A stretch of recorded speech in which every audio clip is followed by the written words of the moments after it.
Buenas tardes, jóvenes.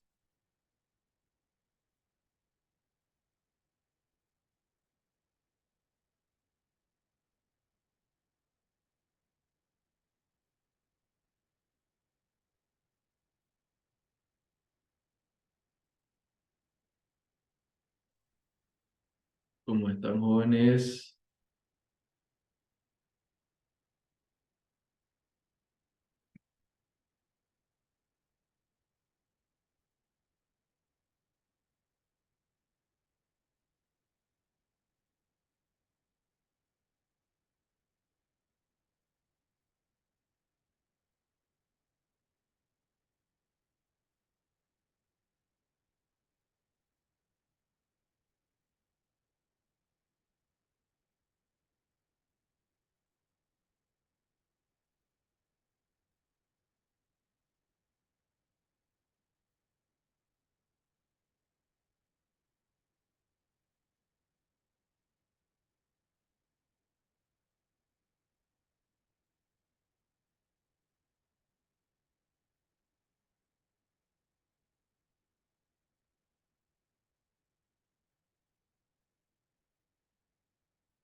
Buenas tardes, jóvenes. ¿Están ahí? ¿Me escuchan?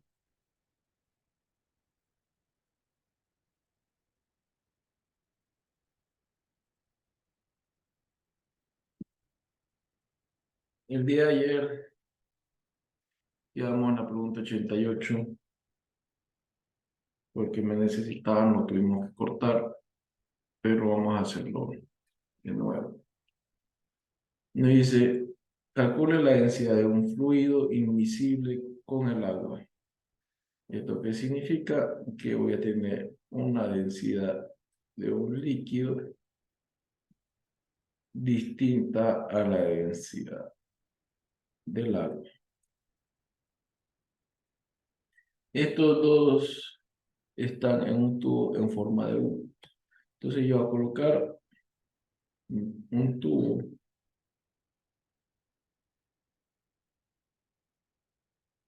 en forma de U.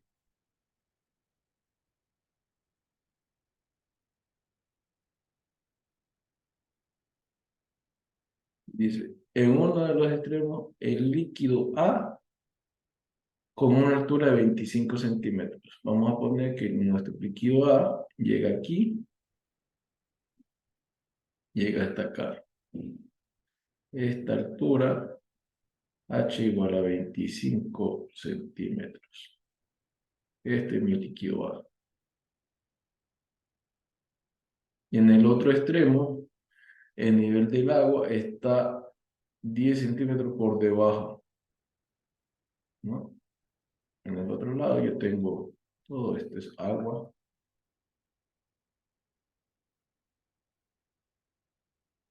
Que me dice que yo estoy, este es mi nivel, yo estoy,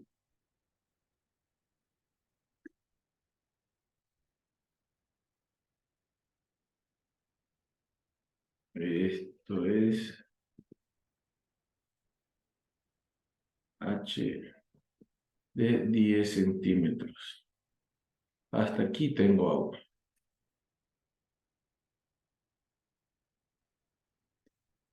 Entonces, ¿qué ocurre? Yo tengo esto, ¿no? La densidad del agua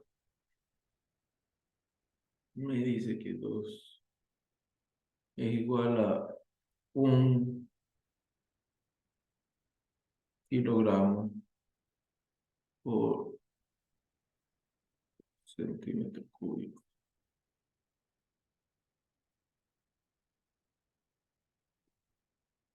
Y la gravedad de 10 metros sobre centímetro.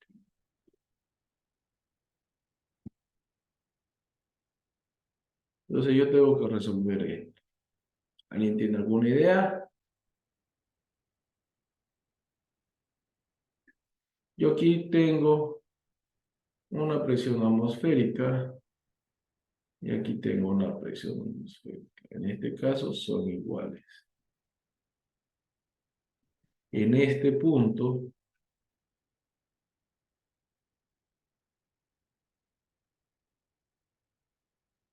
mi presión sub cero, presión sub cero, son iguales, ¿no?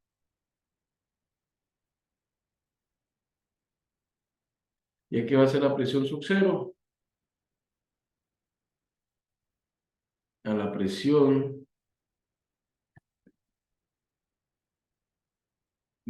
sub cero en el lado A y esto va a ser mi lado B.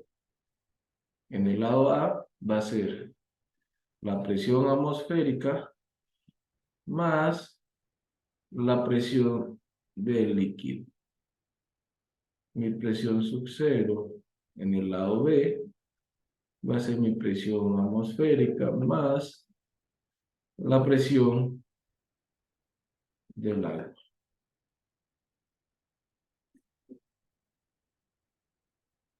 Si dijimos que las dos son iguales, entonces va a ser la presión atmosférica más la presión del líquido es igual a la presión atmosférica más la presión del agua.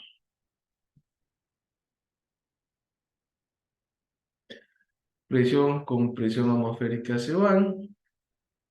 Me queda presión del líquido es igual a la presión del agua.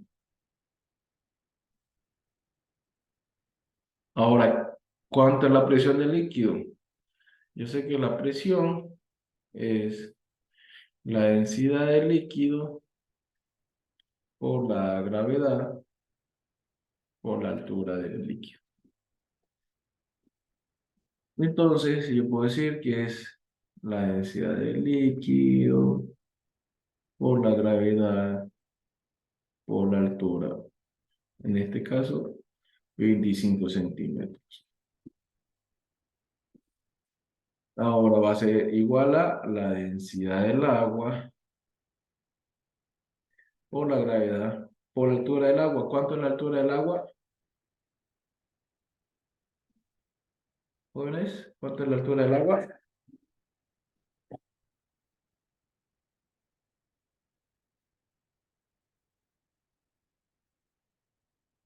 ¿Alguien sabe?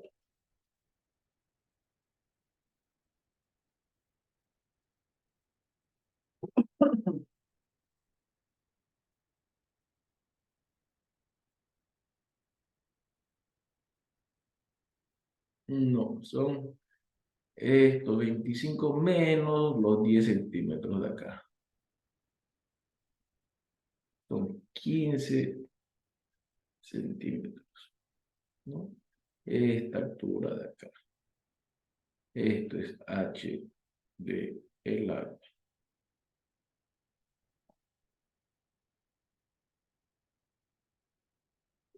Entonces, yo despejo que la densidad del líquido, gravedad con gravedad se van a ir, va a ser 15 centímetros sobre 25 centímetros por la densidad del agua.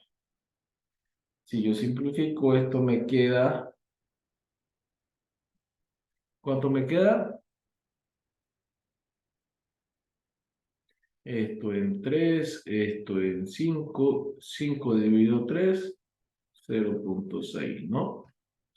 Esto va a ser igual a 0,6 de la densidad del agua.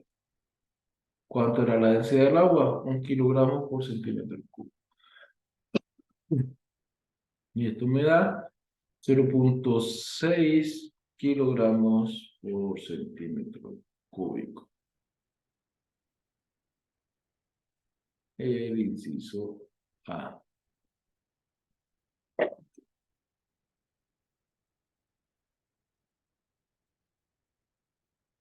¿Quedó claro, jóvenes? ¿Cómo van a hacer cuando aparezcan este tipo de ejercicios? Si es que llegan a aparecer.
Entonces continuemos.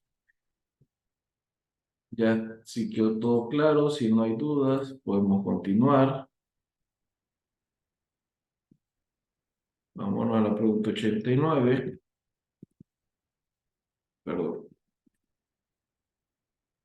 ¿Qué nos dice?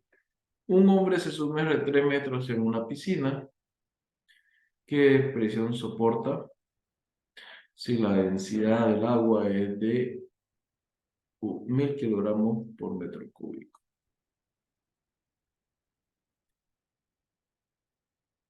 ¿No? Y la gravedad es igual a 10. Yo tengo 1000 piscinas.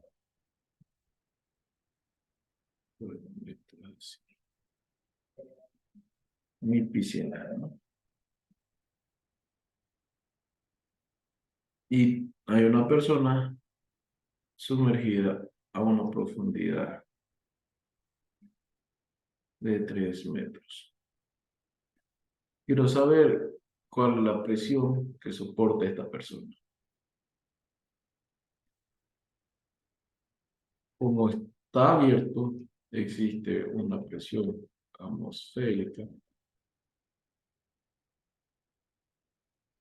Entonces, la presión que va a tener acá la persona va a ser la presión atmosférica más la presión del agua.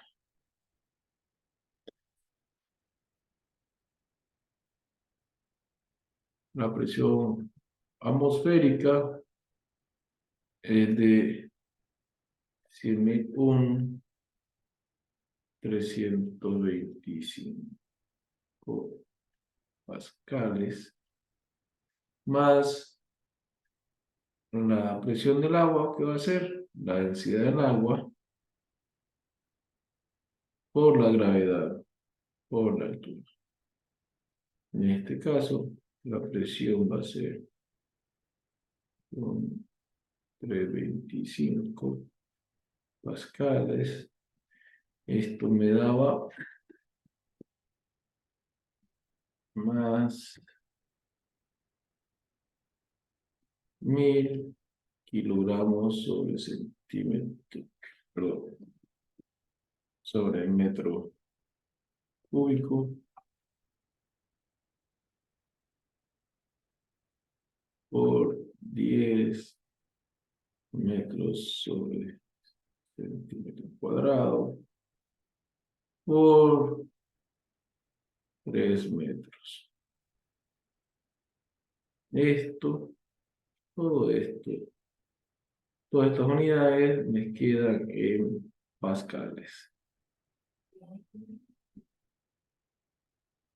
La presión va a ser 101, 3, 2, 5.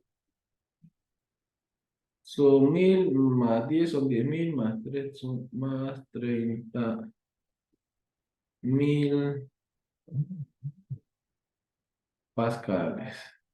Quedando en 131.325 pascales. Nuestro inciso A.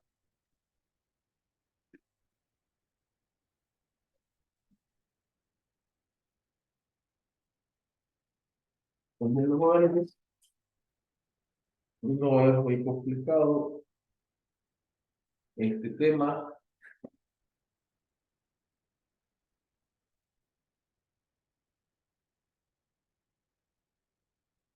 Lo que entra en su examen es relativamente sencillo. Ya hemos resuelto el banco de preguntas, este cuestionario, la relación de peso específico y la densidad. ¿Se acuerdan que dijimos que el peso específico era el peso sobre el volumen que ocupa? El peso yo sé que es la masa por la gravedad sobre el volumen que ocupa. Si yo tengo la masa y la gravedad, esto yo sé que es densidad, ¿no? Masa sobre el volumen es la densidad. Entonces, peso específico igual a la densidad por la gravedad. Nuestro inciso D.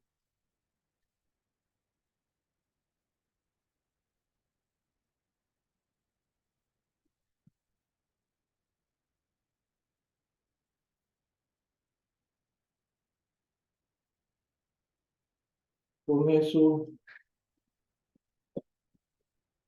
concluimos el tema de hidráulica.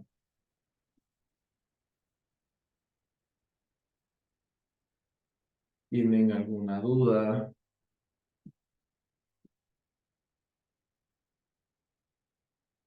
¿Pregunta?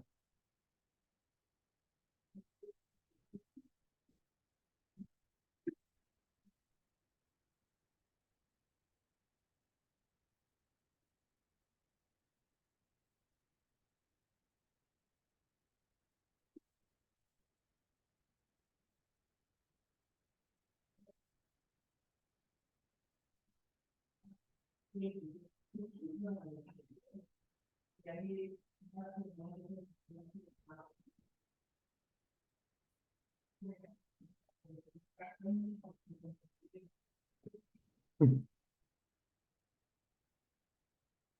no hay dudas, preguntas, avancemos a nuestro tema número 10 como un bonus, el tema de electrología. La electrología es la parte de la física que estudia los fenómenos relacionados con la electricidad, el magnetismo, la electrodinámica, la electroestática, ¿no? Ya que sé que todos los cuerpos están conformados de átomos, los átomos están compuestos de protones y electrones. Entonces va a haber una carga positiva, va a haber una carga negativa, ¿no? Mientras más electrones tenga, más en la carga negativa, mientras más protones tenga, más en la carga positiva. Entonces, si yo puedo transmitir electrones, sí es fácil pasar electrones libres sobre mi cuerpo, sobre este material. A estos materiales lo llamamos conductores. Si el conductor deja pasar solo en una cierta dirección los electrones, a esto se lo llama semiconductores. Y cuando no deja pasar los electrones, se llama aisladores, ¿no? Dentro de los conductores se caracterizan los metales.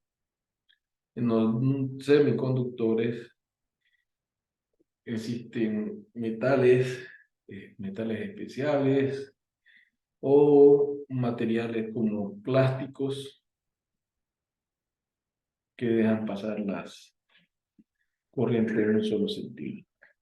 Y los aisladores, pues conocemos pues, el caucho, cerámica, madera.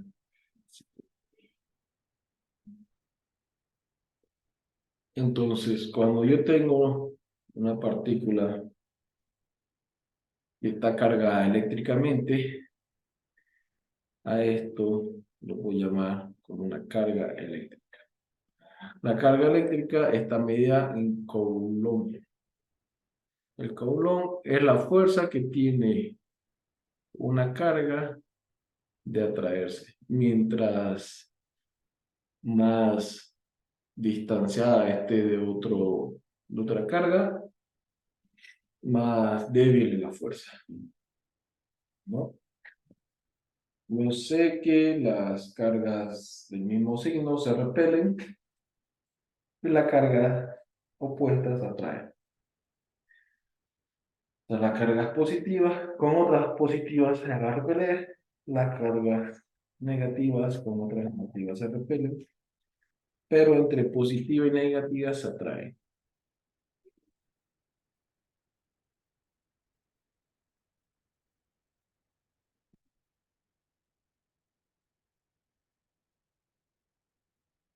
¿no? Aquí estaba la ley cualitativa, lo que le mencionaba. La ley cuantitativa saca que la fuerza de atracción que existe entre dos cargas es igual al radio o la distancia que existen entre ellos, o sea, la carga 1 y la carga 2, la multiplicación de las cargas sobre el radio que los separa. Ahora, ¿qué sucede? Depende de qué medio,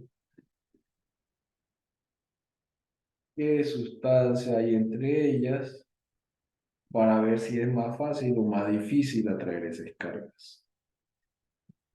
Si alguno ha jugado con imanes de peladito, habrá visto de que si ponías un imán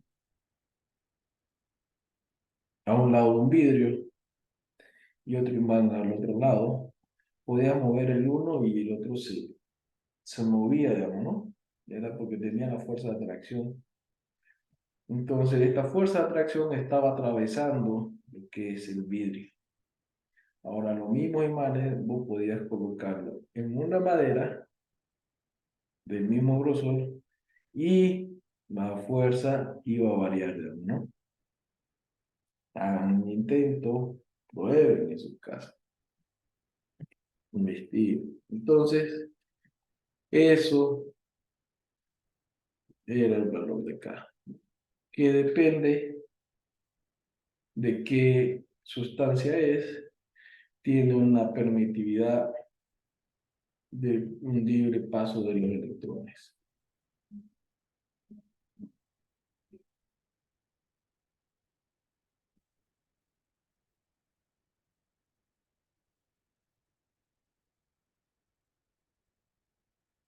Decíamos que la materia está compuesta por átomos y átomos por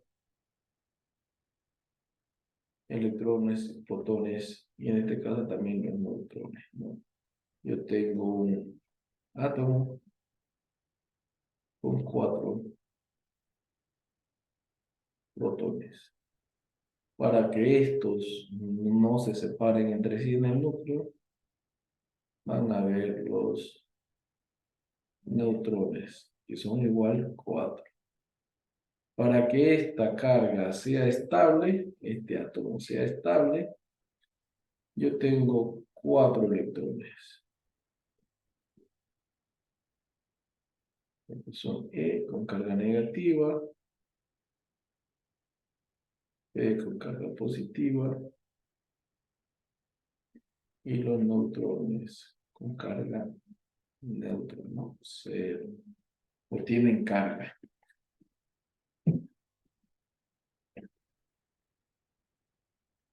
Ustedes pueden ver que el protón es casi 1000 veces más grande que el electrón, ¿no?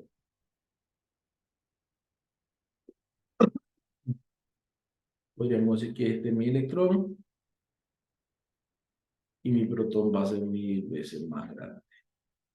Así es la diferencia entre protones y neutrones. Una vez me acuerdo que me hicieron una comparación donde me decían que si estoy en el estadio Tawichi y en la mitad de la cancha yo colocaba un balón, eso era un protón. ¿A qué distancia se encontraba el primer electrón? Se encontraba a una distancia aproximadamente de Kotoka. ¿Y el electrón de qué tamaño era? De una bolilla.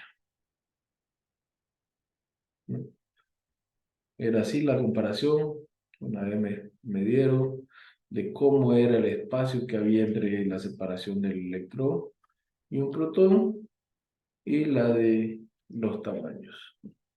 Aquí podemos ver las cargas de cada uno y la masa.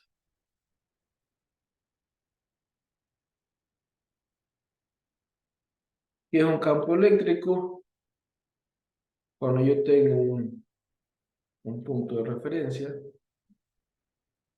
esta carga genera alrededor de ello un campo.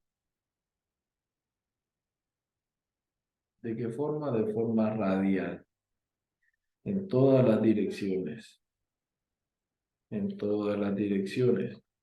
Entonces, a medida que se va alejando, va a ser menos. Pero lo que ocurre, esto es como si hubiera una fuerza. Si esta carga se están atrayendo, hay una fuerza en este sentido, ¿no? Entonces, todas estas fuerzas se tienen que igualar a sus campos magnéticos. Y es una suma de vectores. Cada carga está influenciando sobre este punto.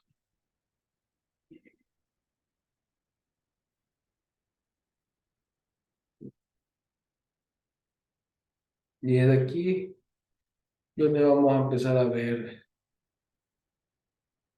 lo que vendría a ser el trabajo y la potencia eléctrica. ¿Se acuerdan que trabajo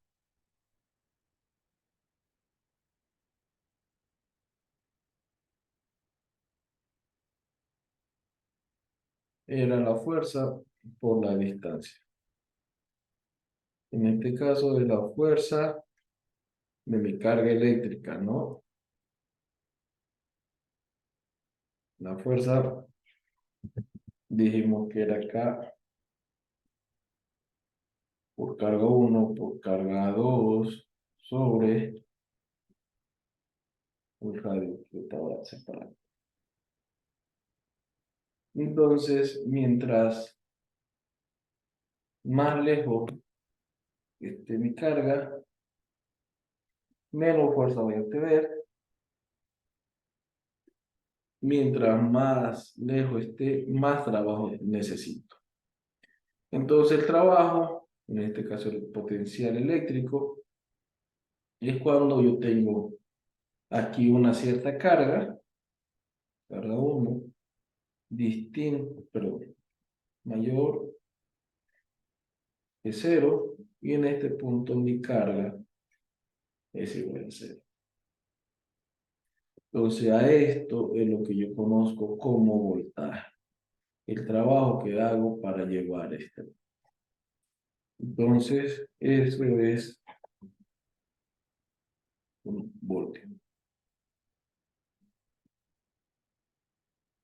También vamos.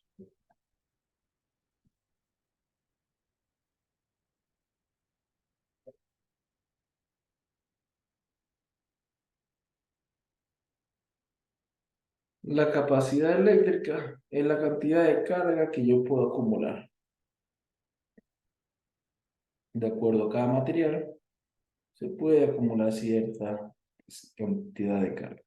Ustedes lo han visto, ustedes lo han hecho y lo pueden ver. Cuando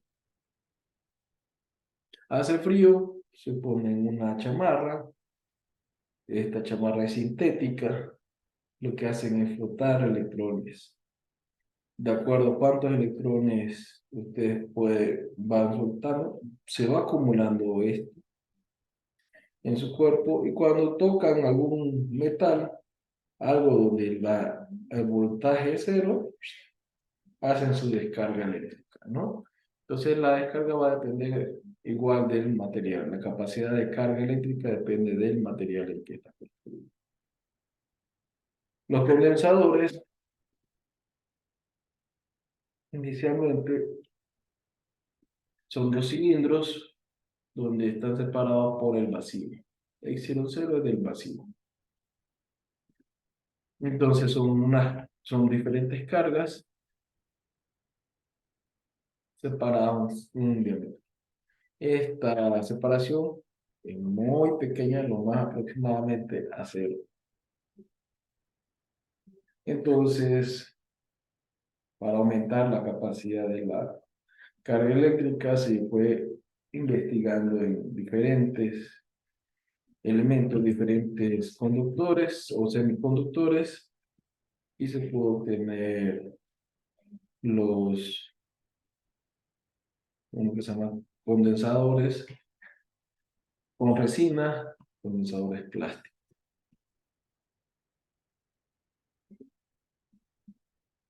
En la electrodinámica podemos ver que el voltaje o la diferencia de carga, diferencia potencial, no es constante, ¿no? Entonces ocurre que hay una variación del voltaje. Cuando hablamos de voltaje alterno, es que se forma una onda sinusoidal con un cierto valor máximo y luego vuelve a cero, ¿no? Esto es lo que nosotros recibimos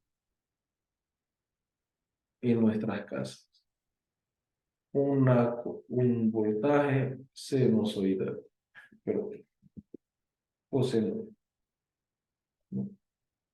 O seno, donde mi voltaje máximo es 240 voltios, llega a un cierto punto cero y luego baja hasta menos 240 voltios. ¿De acuerdo? Cuando vimos óptica, vimos que esto era la amplitud, esto es amplitud y esto era frecuencia.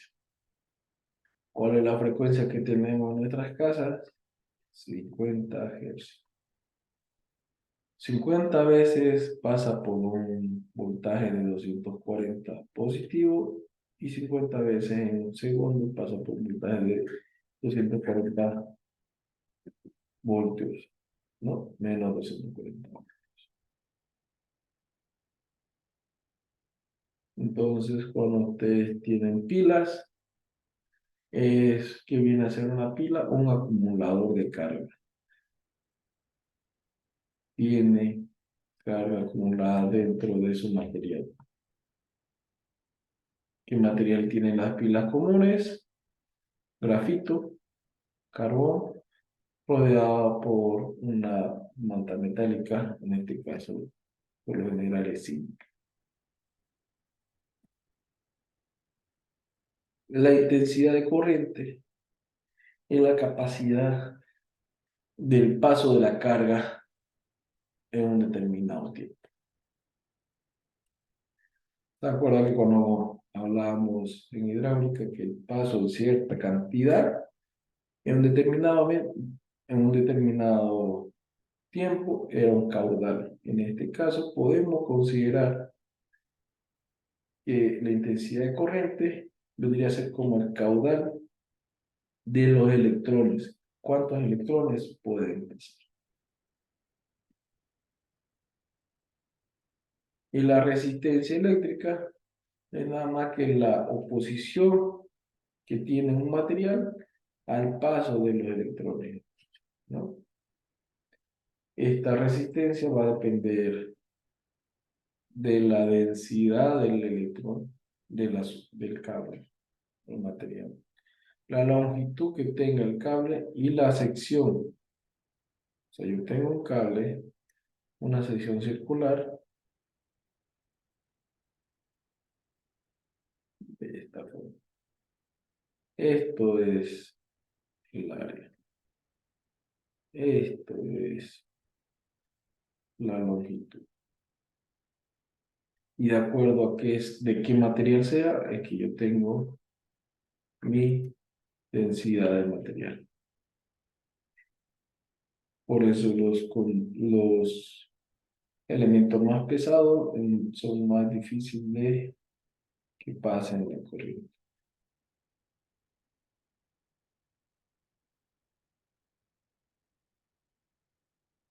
La ley de Ohm nos simplifica esto, que la resistencia va a ser igual a la diferencia potencial sobre el paso de corriente.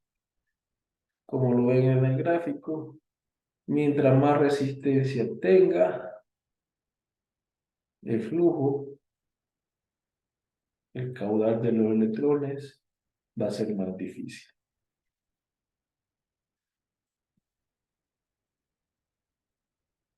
Aquí tenemos lo que es asociaciones de resistencia. Cuando las resistencias están en serie, estos son resistencias en series, yo puedo obtener una resistencia equivalente. ¿Cuál va a ser mi resistencia equivalente? La sumatoria de todas. ¿Qué ocurre con mi diferencia de tensión? Esta está yendo por acá. Y al pasar por acá, esto baja, ¿no? Este es mi voltaje 1, mi voltaje 2 y mi voltaje 3. Si yo tenía aquí 12 voltios positivos, aquí tengo que llegar con 0 voltios. Entonces, la sumatoria de estos tres voltajes me tienen que dar los 200. De estos 4 voltajes. ¿Y qué ocurre con la corriente? La corriente se mantiene. Sigue siendo igual. No, esto no entra en el examen, o por lo menos el año pasado no entró, pero si ustedes han visto el banco de preguntas del PCA del año pasado, hay preguntas de estas. ¿Qué ocurre cuando están en paralelo? Yo voy a poner esto aquí. El voltaje se va a dividir para acá y para acá. En este caso, el voltaje viene siendo el mismo. Pero la corriente sí es la que se divide. Esto es I, esto es I1 y esto es I2. ¿No? La corriente se divide. Entonces ya las resistencias van a ser diferentes. La resistencia en paralelo, la resistencia equivalente va a ser igual a 1 sobre 1 sobre R1 más 1 sobre R2 más 1 sobre R3. Si yo despejo esto va a ser Vamos a hacerlo hasta R2. Esto va a ser igual a R1 más R2 sobre R1 por R2. Bueno, uno queda R1 por R2 sobre R1 más R2. Quedando así nuestra resistencia equivalente.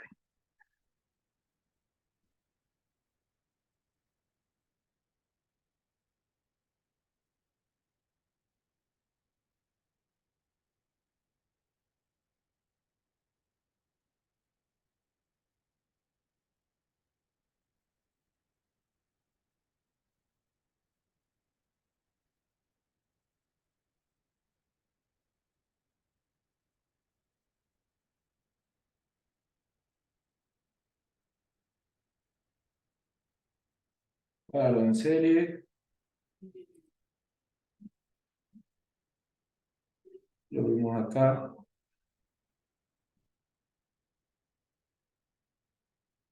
La R equivalente es R1 más R2 más R suficiente.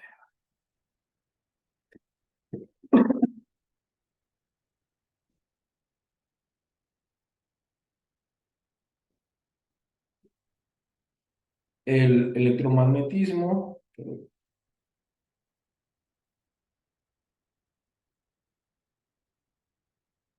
la ley de Kirchhoff habla de los nodos. Como le decía, en un nodo,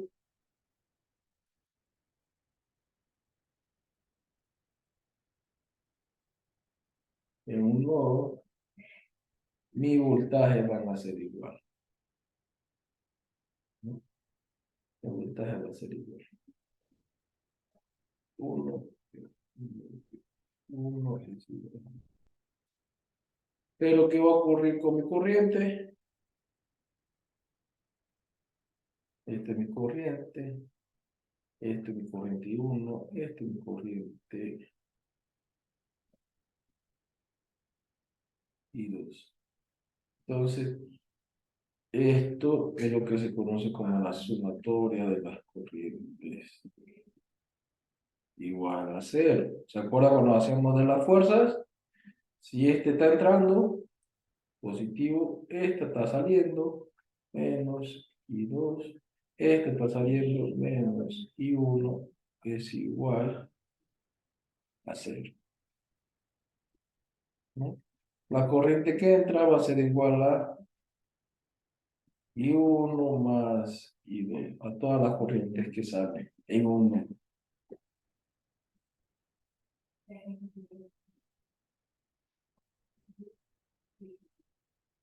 Y cuando se habla de mallas,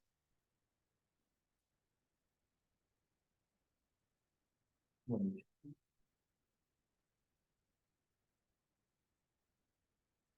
cuando hablo de mallas, a todo esto yo lo llamo una malla. Me dice mi fuerza electromotriz, la fuerza electromotriz va a ser igual a la I. Esta fuerza electromotriz, ¿cuál es? B4. B4 va a ser igual a ¿qué? A mi corriente I. Dijimos que en este caso la corriente se mantiene constante por R1 más R2 más R3. Porque todas estas es como si estuvieran en series. Lo mismo tengo que hacer con las otras mallas, ¿no? Yo cierro, supongamos que tenga un circuito más complejo. Voy a hacer aquí.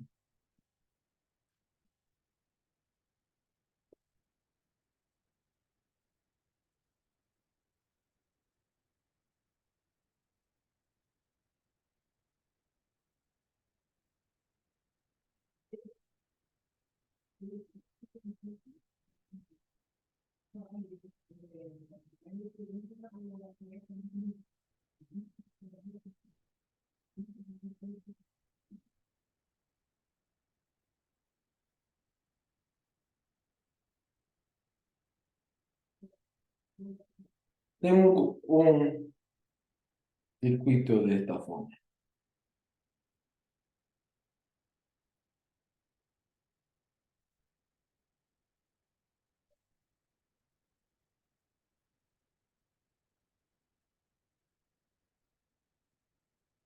En este caso, yo voy a tener una malla uno, malla 2, malla 3 y malla 4, ¿no?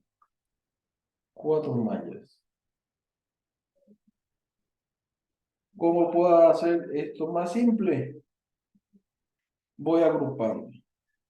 Yo sé que esto con una resistencia equivalente 1 va a ser R1 más R2. Esto va a ser una resistencia equivalente 2 y va a ser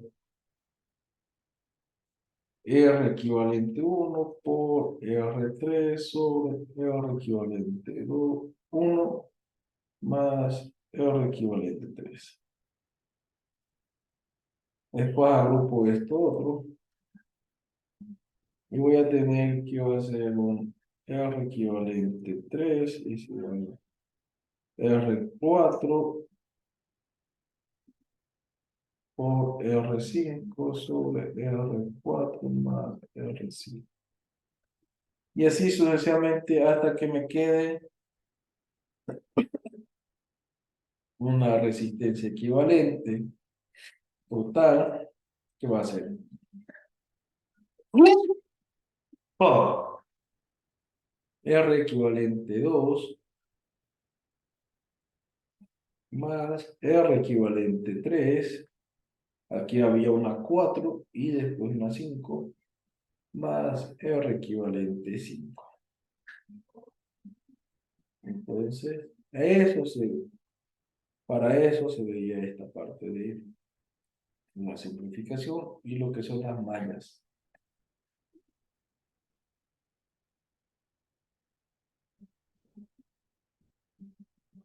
¿Cómo lo pueden comparar con el tema de estática? ¿De acuerdo? Cuando teníamos un puente,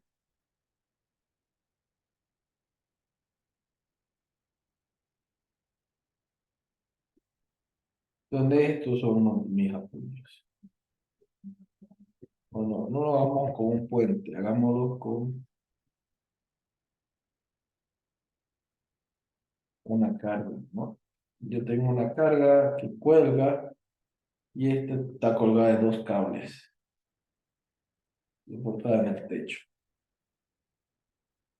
En este punto, ¿qué va a haber? Una fuerza que va para este lado y dos fuerzas en esta otro sitio.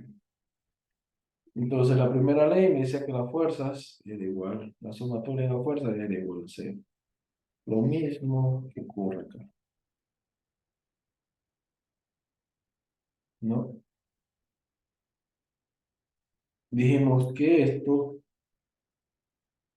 era diferencial de potencial.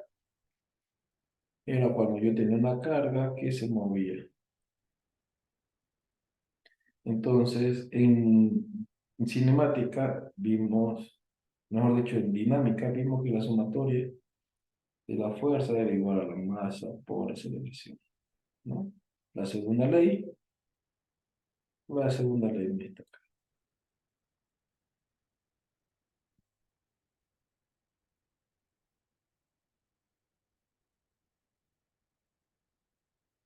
Entonces,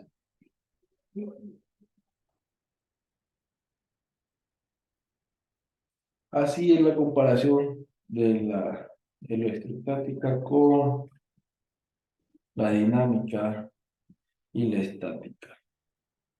Entonces, ustedes están viendo, hemos visto la mecánica clásica, el, el estar en reposo y equilibrio de un sólido, el movimiento de un sólido, ¿no? Cuando se encuentra el movimiento en el tema de cinemática y dinámica, el movimiento y el reposo de un líquido en el tema de hidráulica, y ahora el movimiento y el reposo de los electrones en el tema de electrología.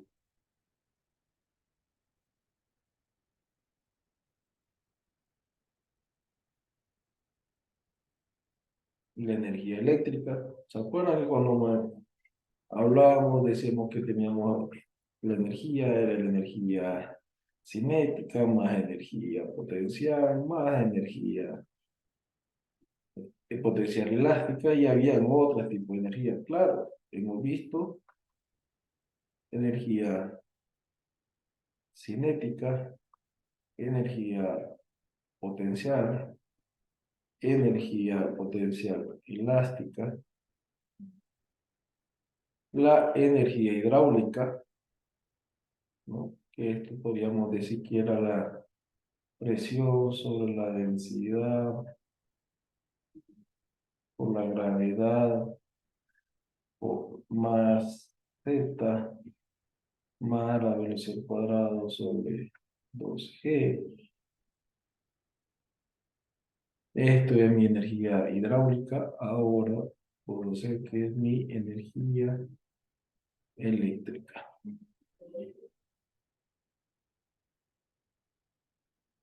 Entonces yo quiero encontrar la energía total de un sistema, tengo que sumar todas sus energías.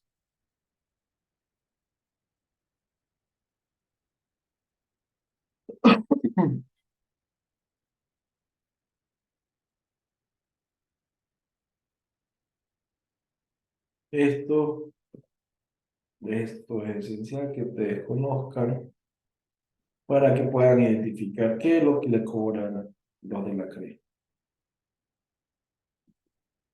Los de la CRE le cobran la energía eléctrica, que es el voltaje, pero voltaje por la corriente en un determinado tiempo, ¿no?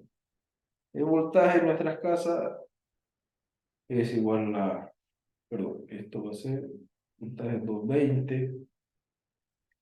La corriente va a depender de qué artefacto tengo instalado. Pongamos que son amperios, unos 10 amperios, y el tiempo, por cuánto tiempo lo voy a tener. Entonces la energía que me cobra lo de la CRE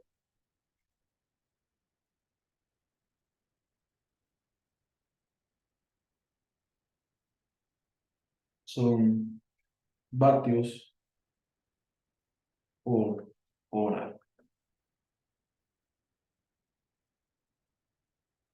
¿no? O mi potencia por hora. Ustedes han visto los artefactos, tienen una tablita que dice voltaje y corriente.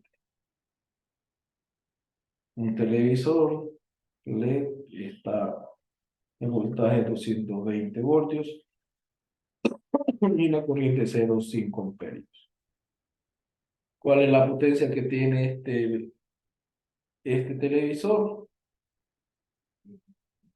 De 110 vatios, 110 watts. Si este televisor yo lo tengo encendido 10 horas al mes, entonces lo de la crema me va a consumir, me va a colocar mi potencia por el tiempo. 110 watts por 10 horas. Esto es 1100 watts por hora. Lo mismo que decir 1,1 kilowatts hora. Esto es lo que le cobra CREE, jóvenes.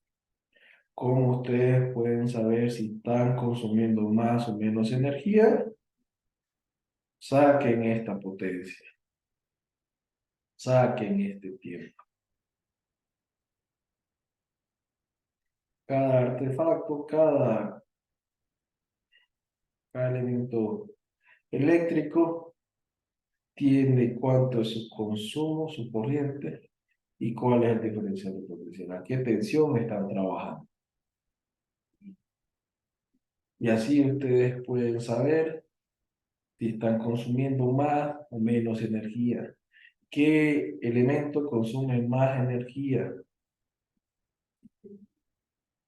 Si ustedes se van a esto, el artefacto que ustedes tienen en su casa que más consume energía, lastimosamente, es nuestra heladera.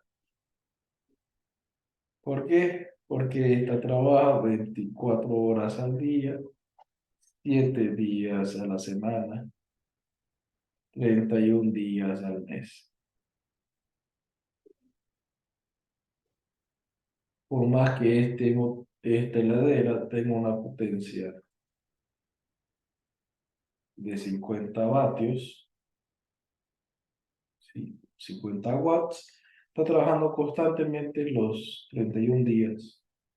Este televisor puede consumir más, pero si trabaja menos horas, la energía total le va a ser menor. Por eso, jóvenes, esto es lo que más consume.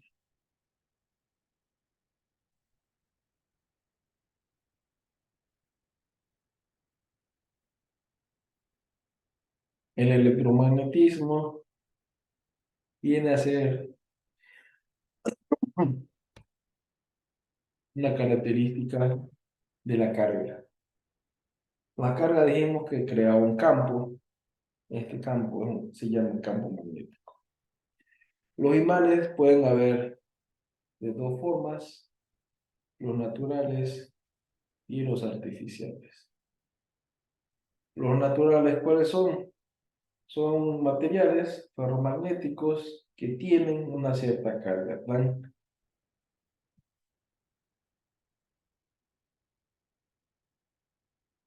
Un imán tiene sus dos polos, ¿no? En este punto hay más electrones libres y en este otro punto hay más protones.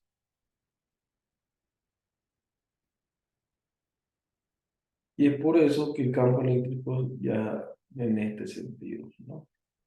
Los electrones quieren ir hacia los protones para estabilizar. ¿Cuál es uno de estos elementos? El óxido de hierro o las limaduras de hierro. Ustedes lo han visto cuando ustedes raspan, tienen una superficie metálica de hierro y con una lima raspan esto crea unas virutas, ¿no? Unos pedacitos. Como decíamos, estos son los átomos y estos eran los electrones, ¿no?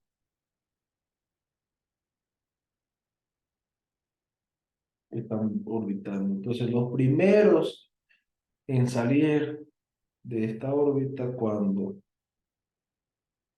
un material los arrastra son los electrones. Entonces, esto queda cargado positivo y estas limaduras están cargadas negativamente porque son prácticamente electrones libres. Entonces, eso es lo que serían imanes naturales.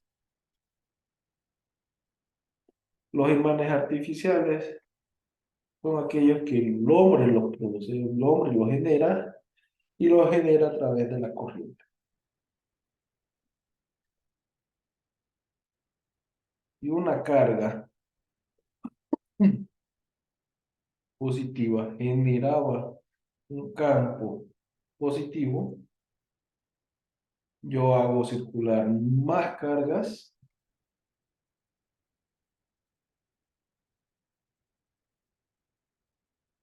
voy a generar un campo más grande, ¿no? Entonces lo que se hace es hacer, mientras más carga tengo, que era una mayor corriente. Entonces mientras más carga tenga, mi campo eléctrico va aumentando. Mi campo eléctrico alrededor de este va aumentando. Cuando pasa por un cable, igual genera un campo eléctrico.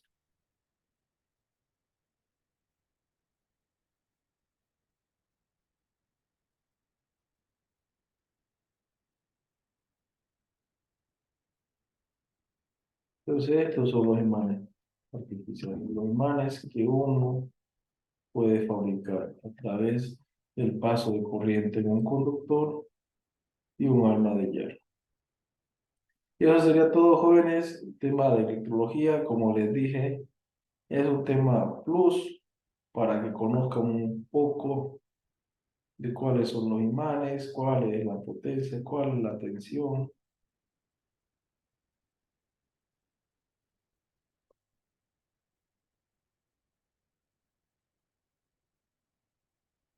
Como algo adicional, donde podemos ver esto aquí,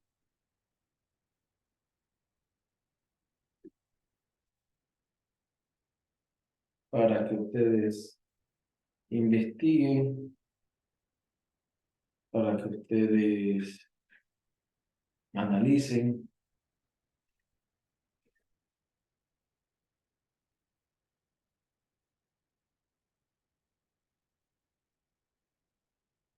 Han escuchado el choque eléctrico, ¿no? Cuando alguien mete los dedos en un enchufe.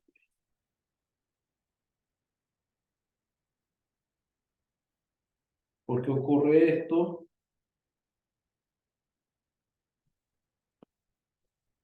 En el enchufe yo tengo lo que conoce uno como fase y el otro como neutro. Son dos cablecitos. En el neutro, mi voltaje es igual a cero. En el fase, mi voltaje es igual a 220. Entonces, cuando yo meto mi dedito en el cable que va en el neutro, por acá hasta el suelo, está pasando un voltaje igual a cero, ¿no? El voltaje de la Tierra es cero y yo estoy conectando con el fase de cero, entonces no hay voltaje. ¿Qué ocurre si yo meto mi dedo en la fase? Por acá está circulando. Y bueno, el voltaje viene desde estos 220 hasta llegar a cero, a la Tierra. Y entonces, ¿cómo baja de 220 a cero? Generando una corriente, ¿no? Y esta corriente, ¿quién la genera? La resistencia que opone el cuerpo. La resistencia del cuerpo.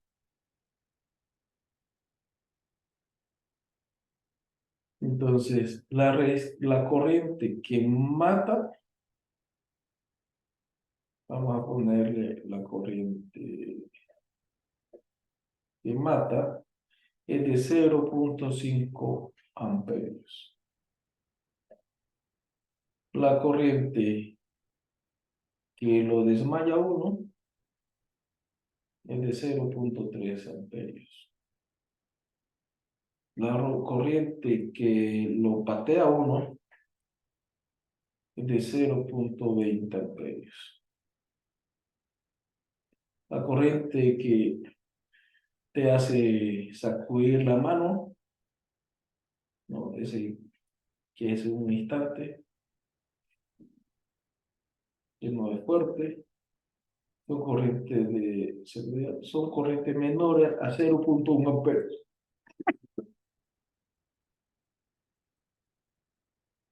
Entonces, ustedes así pueden ver que si ustedes tienen conectado un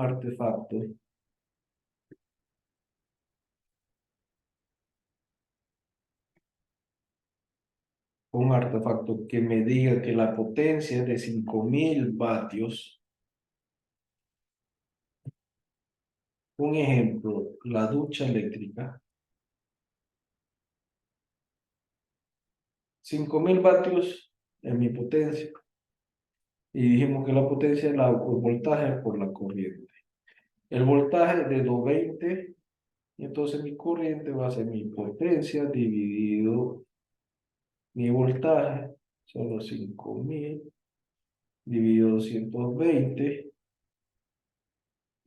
Esto es aproximadamente 2,2 amperios, no que 2,222 amperios. Si yo conecto, meto mis dedos cuando tengo una ducha, me va a matar. Si yo tengo un televisor cuya potencia del televisor es de 110 watts,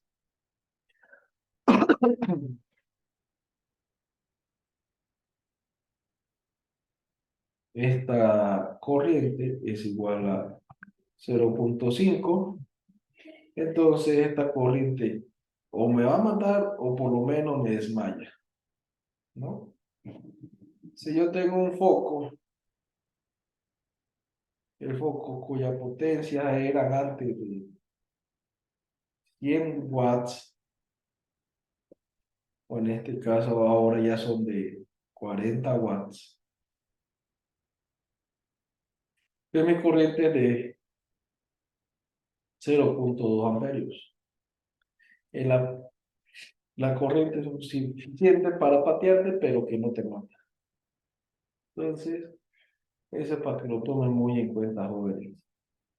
De acuerdo a qué artefacto, qué potencia tengan instalada, va a ser qué corriente va a estar botando. Qué tan peligroso es tocar los cables. Tengan mucho cuidado con eso.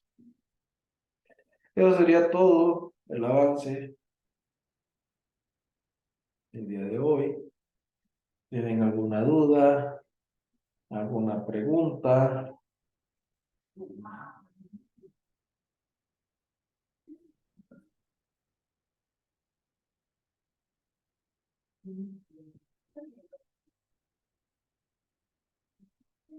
Si no hay duda, no hay preguntas, jóvenes. El día de mañana vamos a ver lo que es nuestro simulacro. ¿Lo están viendo?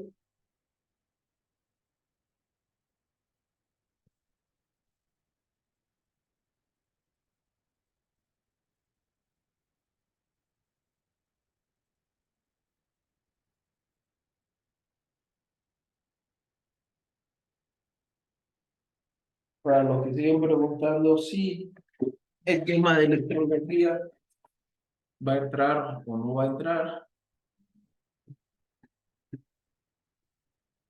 eh, vamos a ver.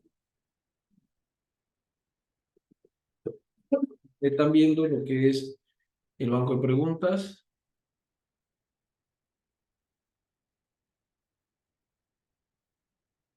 Me confirman si están viendo el banco de preguntas.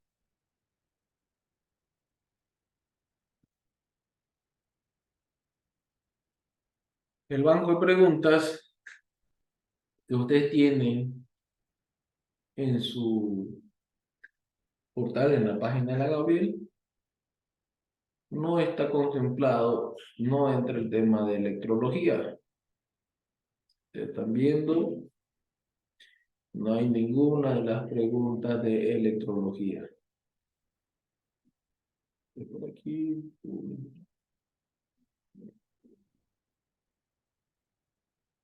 Newton,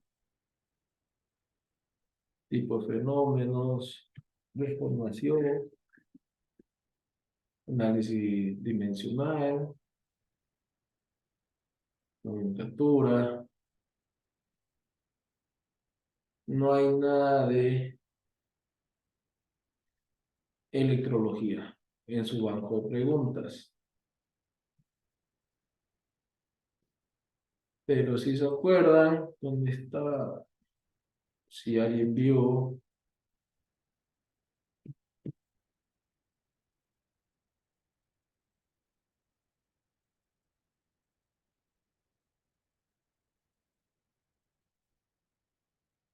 están viendo el banco de preguntas.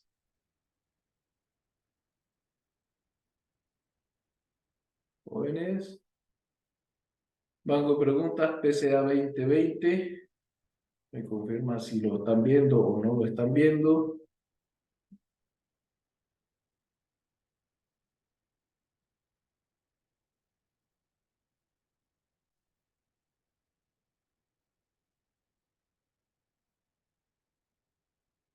En este, aquí está el tema de matemáticas. Matemáticas.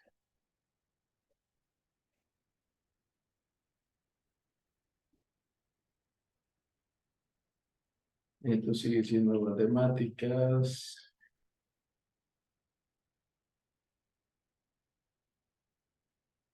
La parte de física,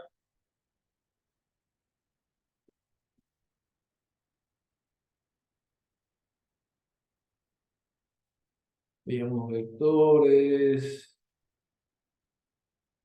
fuerzas,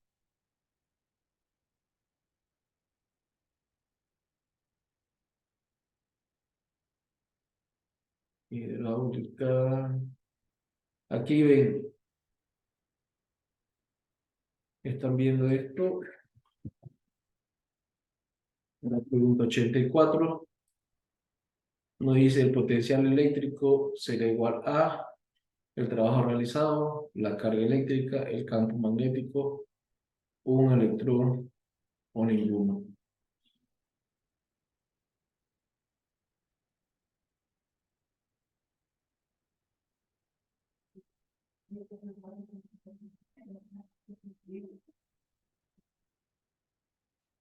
En la pregunta 84, ¿alguien sabía cuál era? ¿Cuál es la respuesta? El potencial eléctrico. El potencial eléctrico es el trabajo realizado. ¿Han visto, jóvenes?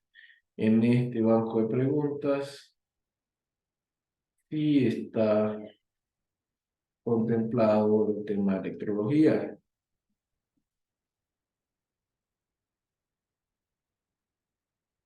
El amperímetro es un instrumento eléctrico. Amperímetro, no lo vimos, pero para que amperímetro mide los amperios, la corriente eléctrica.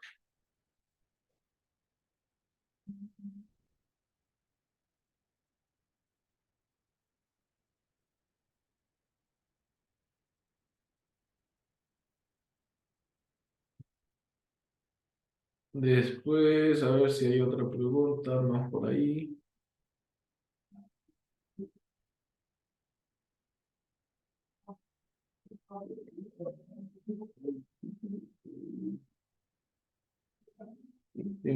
Fuerzas, de oxígeno, logramos.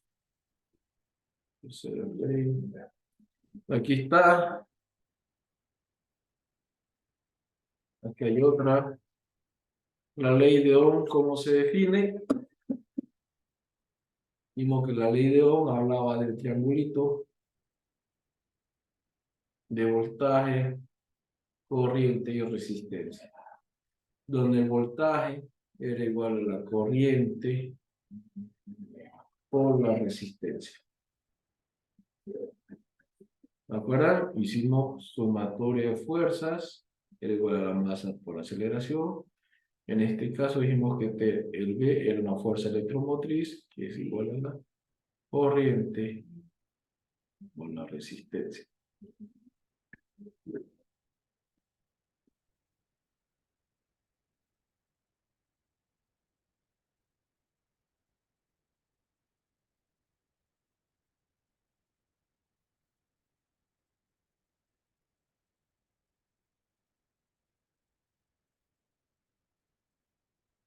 En este caso, ley de Ohm sería el inciso B. El inciso B. Sigamos, a ver si pillamos otra.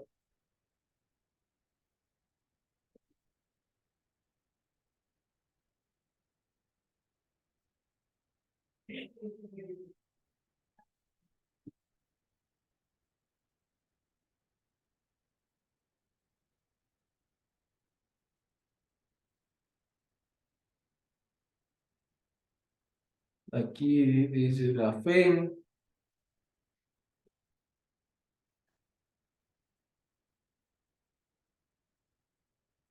Esta es la fuerza electromotriz, ¿no? Fuerza electromotriz. La FEM es un generador. Está matemáticamente por la carga eléctrica por el trabajo. Esto era el inciso A.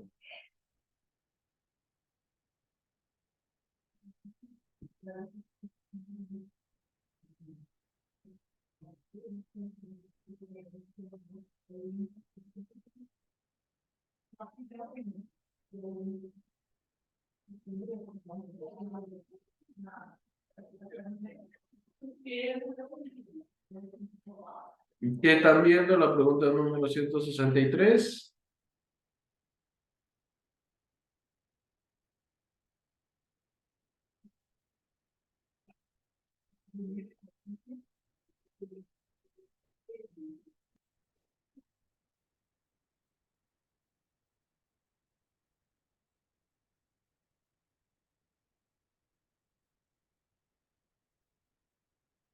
Yo estoy explicando ahorita lo que es,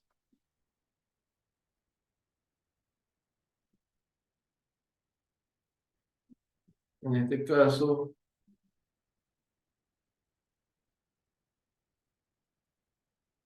como que la fe es el trabajo sobre la carga. ¿Lo están viendo?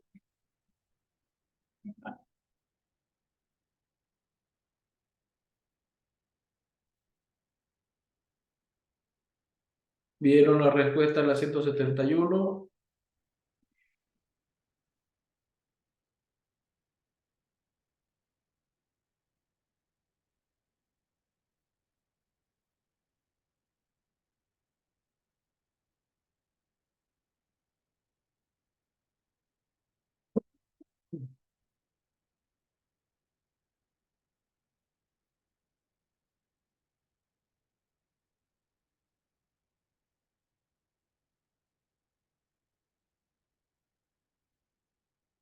Ahora sí.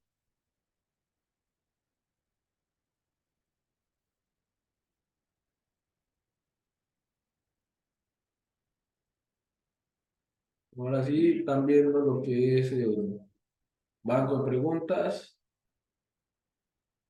en la 2020.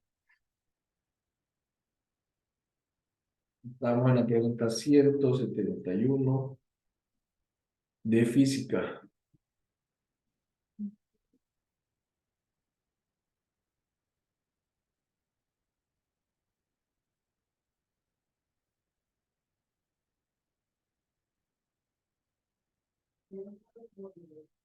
Calcule la resistencia equivalente de un circuito en paralelo.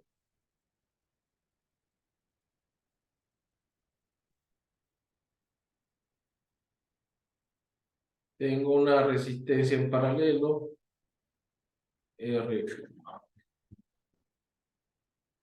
R1, R2,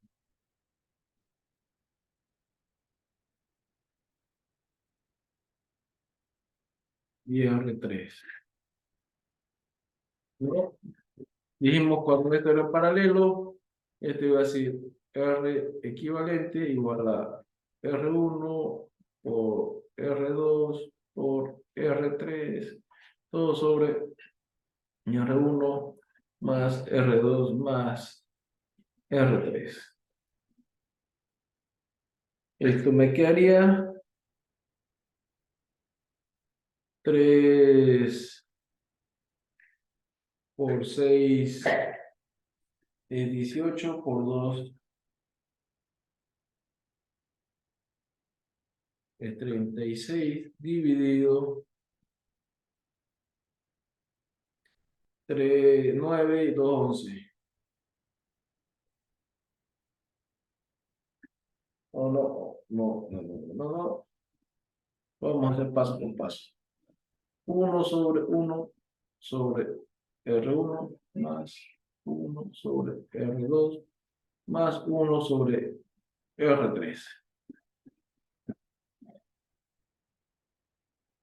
Aquí lo voy a hacer 1 sobre 3 más 1 sobre 6 más 1 sobre 2. El común de estos es 6. Este es 2 más 1 más 3. 2 sobre 1. Este quedaría 1 sobre 4. 6 sobre 6.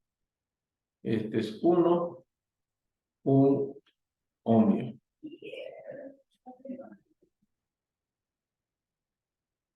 La respuesta es un ohmio.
Y creo que no hay más preguntas de este tema.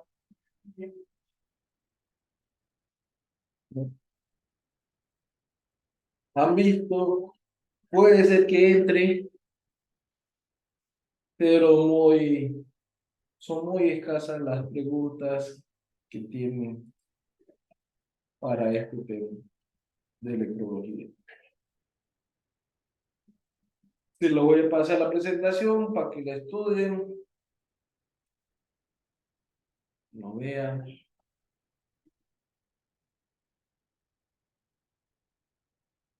El día de mañana vamos a ver el tema de nuestro, ¿cómo que se llama? Nuestro simulacro. Y si tienen dudas, pregunten.